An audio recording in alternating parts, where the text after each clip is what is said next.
A question that I wanted to address for people, and one that I think will be very helpful, is the debate between single point slings or 2-point slings. And I want to do a very short video on this. And one thing I want to remind you guys, I'm not going to profess to be the end-all be-all expert of slings. I don't know everything. I've learned some things over time and I've applied them to my own kit, used these guns out hunting and on the range and in various scenarios over the years. So I have a little bit of input on this. And when I see a new shooter show up with a single point sling, typically it's just, they did it because they didn't really know. They bought a single point sling because it looked cool, or it was available. It was at their local fuddy gun store. They had a single point sling, so they bought it. And a lot of people don't understand how that can be a hindrance depending on what you're using your gun for. And that's the first thing that I'm gonna say right off the bat. It depends on what you're using your gun for.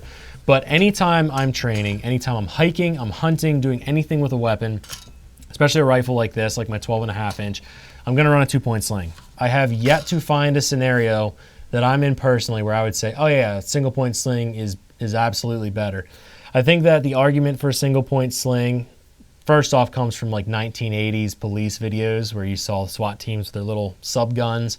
And that's my first thing. If you got a sub gun and you're packed into the back of an MRAP or a Bearcat or something like that, and you need maximum movement, yeah, a single point sling might make sense. But for me, if I'm out in the wilderness and I could be potentially hiking 2 or 3 miles, go try to do that with a single point sling. In fact, take your gun with a single point sling and go run 100 yards and just see what happens. When we're running a 2-point sling, and I'll go over what I have here, when we're running a 2-point sling, I can have the gun on the front of my body, hands free, and I can run and nothing will happen. The gun's not jumping all over the place. It's very stable. I can be muzzle down on my back, muzzle up on my back. And again, I can climb a ladder, I can jump off of something, jump over something. I could cross a creek, climb a fence, do all of the things that I would want to do naturally with my sling. If I had a single point sling, that gun's going everywhere. And often a single point sling, you'll see people either mount them with a special back plate. So you can buy these back plates that your buffer tube will go through. Essentially on an AR-15, there's a little spring and plunger in there in the back. But regardless, it would have a back plate with a QD slot. People will mount them back there. Sometimes an even worse scenario I'll see is people will mount them on the stock with a single point sling. So you figure what's happening is you've got a gun that is literally hanging just by one point at the furthest point of the gun.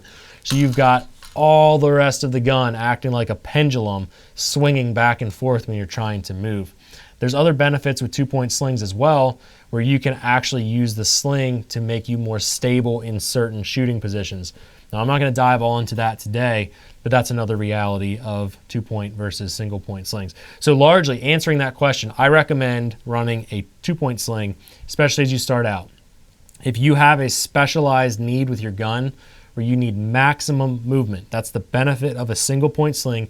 That gun can literally move anywhere. Switching from left to right shoulder is very easy. There's nothing hindering the gun.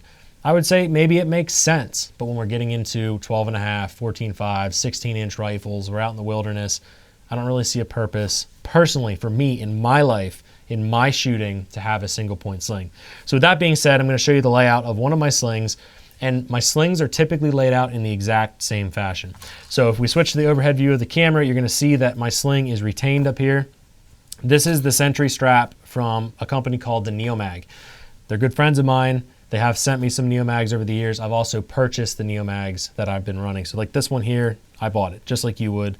You can find that on their website as well. It's a solid option that uses a magnet and a stretchable strap to keep your sling nice and tidy, because the last thing any of us want is a sling that's flying all over the place and ultimately you pull it out of a bag, your vehicle, it's tangled on things, and I'm just not into that.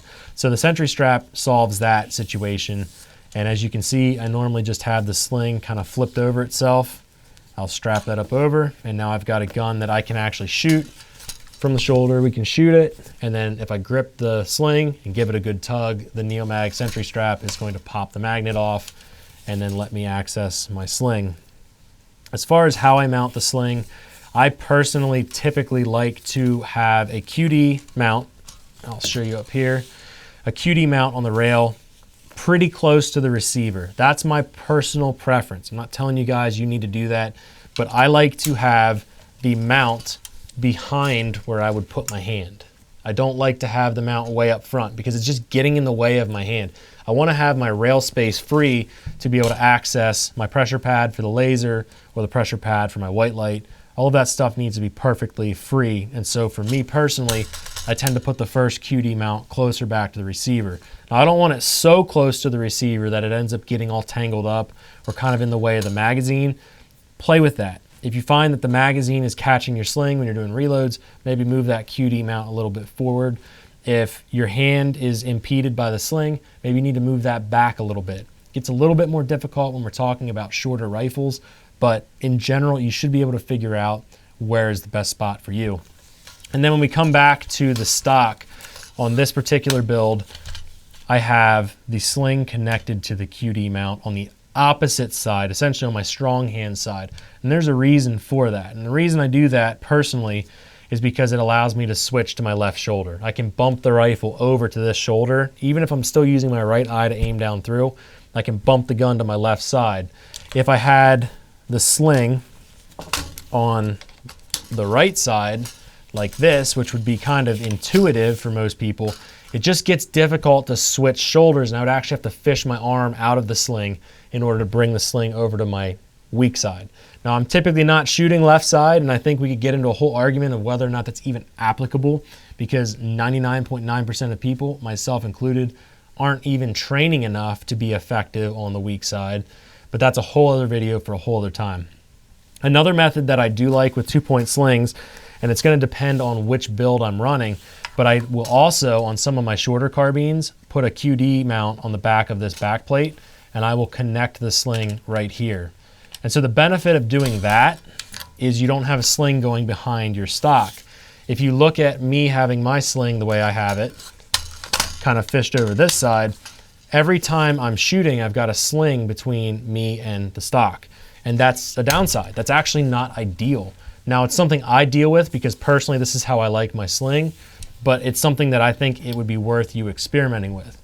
You can purchase back plates for the back of your receiver that have those QD attachment points, and you could play with that, and if you don't like it, just keep that back plate there. You don't have to take it off. Maybe you switch to the stock.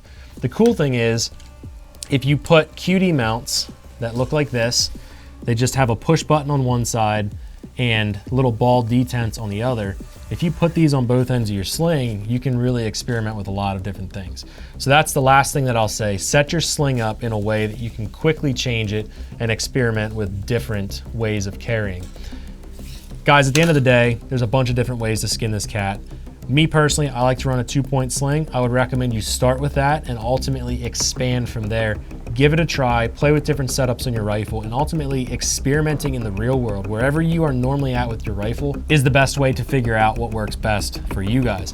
If you found this video helpful, let us know in the comment section below. Please like the video and share it with a friend. And while you're there, hit the subscribe button. Guys, we appreciate you. Catch you in the next one.